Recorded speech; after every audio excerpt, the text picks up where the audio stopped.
Hey folks, George Young joined by the head coach of the boys varsity. It's Doug Plemmons. And Coach, tough night for you on Friday night. You came in 5-0, first conference game of the season. You knew it was going to be a tough one. Credit you guys came out of the locker room there in the third quarter and went on a 13-0 run and tied it up. What did you say to the guys at the break to get back into that one?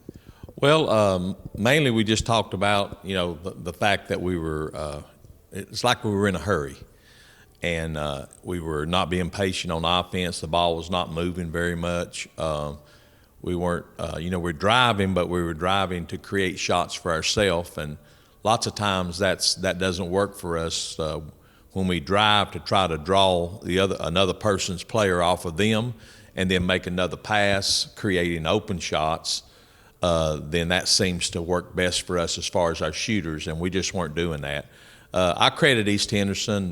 Their defense was very good that night, on the ball pressure as well as off the ball help side, and so we had a hard time getting into the lane the other night, and then offensively, they were clicking on all cylinders. They had several players.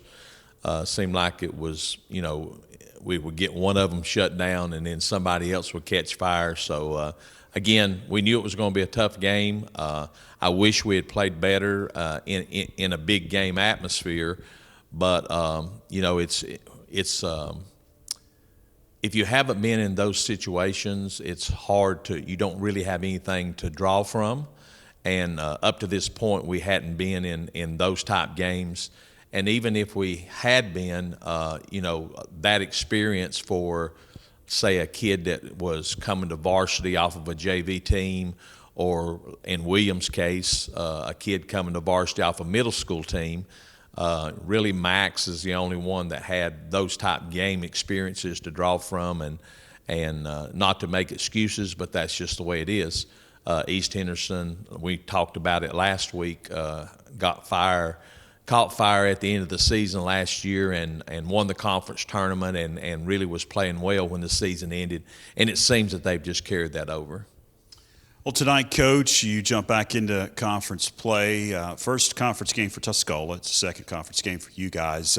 Tuscola was struggling coming into this one, 0-7, but just like we said on Friday on the broadcast and when we talked to you, it's a new season. The conference season for them is here, and obviously they can right some wrongs.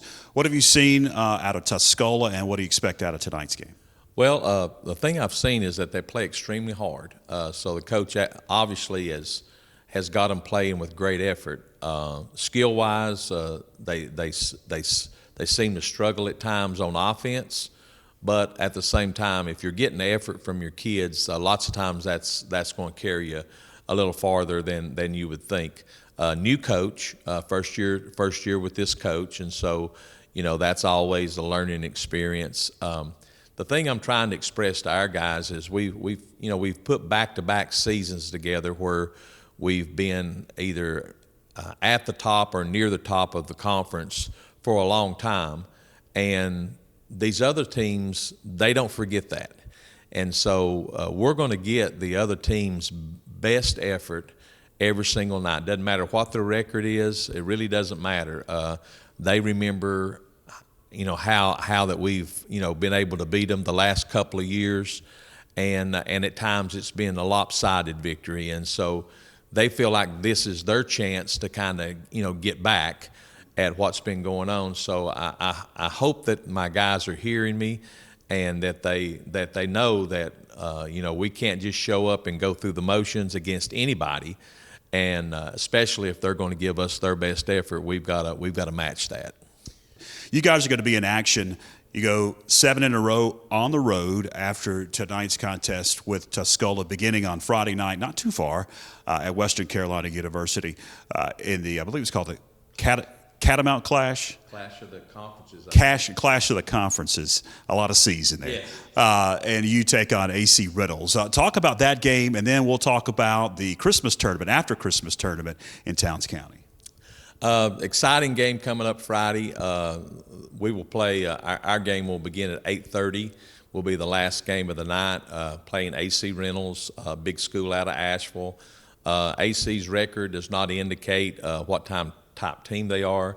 They played an extremely tough schedule, some of the better teams in the state, certainly in the western part of the state. So, we're not reading too much into that one-loss record, but we saw them this summer in camp.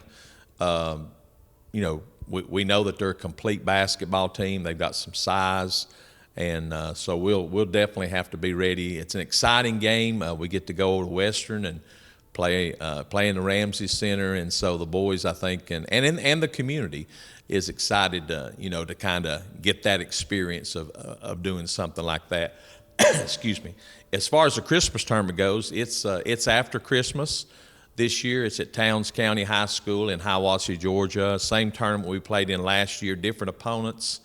The first night we play, I think we'll be playing Union County, and if I remember correctly, that's an afternoon game.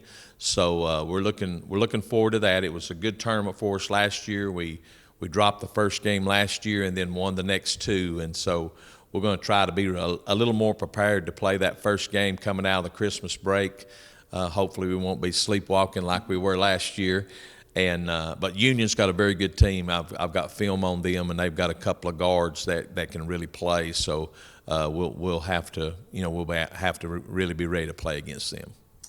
And then you'll play two more games in that tournament, depending on if you win or if you lose. Yeah, and the times will shift. If you lose, then you play earlier in the morning. If you win, you get to play later in the afternoon. So for our guys, that's motivation. That means they get to sleep a little longer. I like it, Coach. By the way, that's an evening affair on Friday, 7 o'clock, the girls, Lady Panthers against the Lady Rockets, and then the boys follow about 8:30 or so at the Ramsey Center. Well, Coach, Merry Christmas, Happy New Year. We won't talk to you until about 3 weeks from tonight on January 12th. Okay, Merry Christmas, everyone. Doug Plemmons, head varsity boys coach. Stay with us, fans. More to come.